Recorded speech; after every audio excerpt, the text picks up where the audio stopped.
So the next style of yoga I'm going to talk about is Kundalini, and it is very different from the other styles we've talked about. I love it, but it's a little woo-woo. If you've ever, kind of gotten that vibe from yogis, this is the one.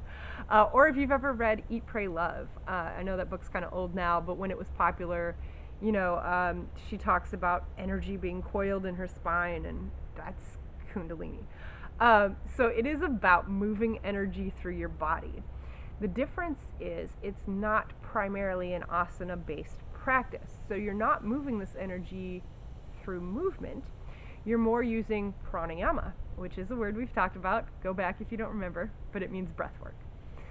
So you're using a lot of breath work, and I'm also going to throw two new words at you.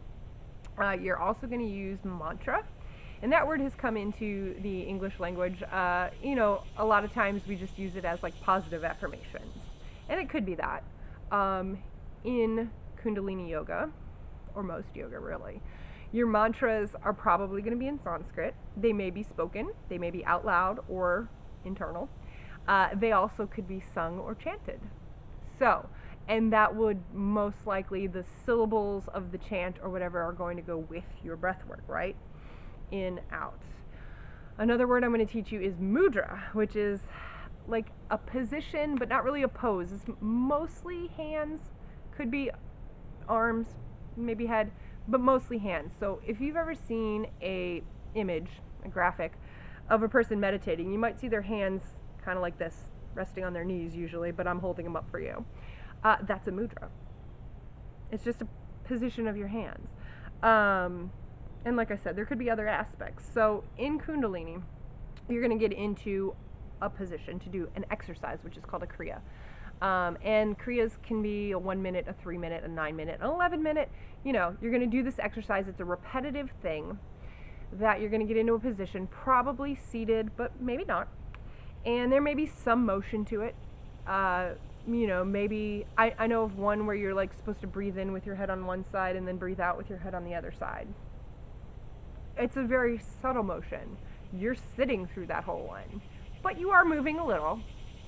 It's not a flow, okay?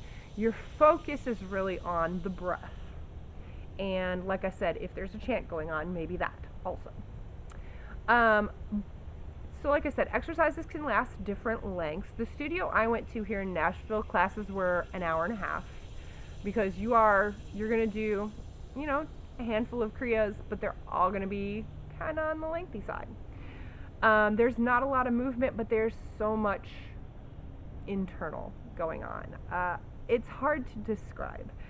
The first class I went to, I left and I was in shock. My cells just felt like, my whole body just felt like it was electrified. I don't know how else to describe it. It's very weird. I was buzzing kind of internally.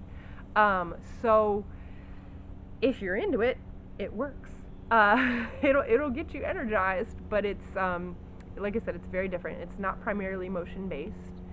And I would say some of the kriyas, you have to have like your arms over your head or things like that. So a lot of them, they say start small. Maybe start with 1 minute if you can't do 11 minutes or whatever. So there are resources for that online. Like you can look up some Kundalini yoga videos.